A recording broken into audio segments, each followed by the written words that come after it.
Hello, this is Cian Richardson responding to you on BBC News. There has been a tragedy about the great engineer Isbard Kingdom Brunel. It is so sad to hear that he has passed away. He was one of the greatest engineers in history.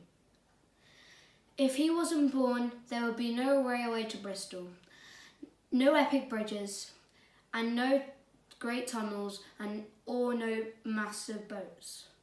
Now let's talk about his life. He was born in 1806 and he started his career at the age of 4. His father made him draw circles until he had perfect work.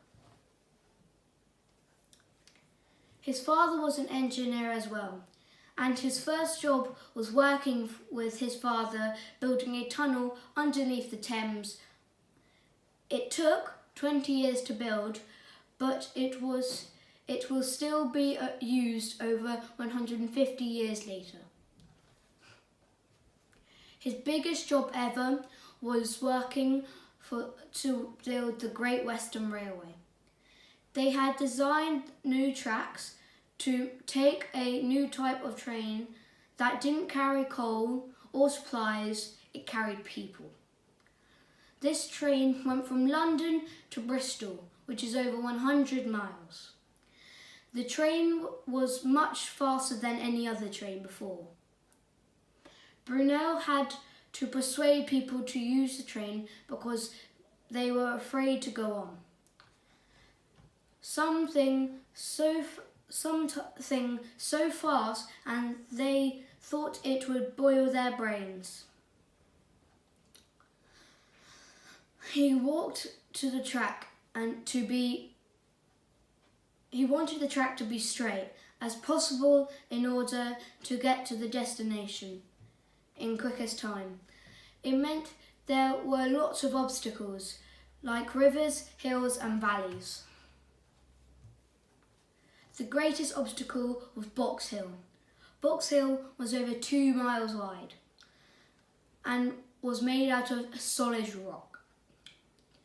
He signed 1,500 men to dig a tunnel through the hill.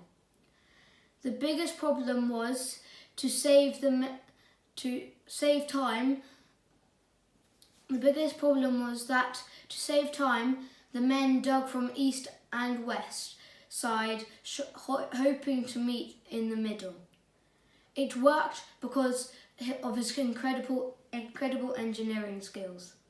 It took 5 years and thousands of pounds to build the tunnel. This type of railway changed the way people travelled forever. He also invented the biggest boat in the world at that time. It was called the Great Eastern. It was built to carry people from Britain to Australia. It was big enough to carry 4,000 people or 10,000 soldiers.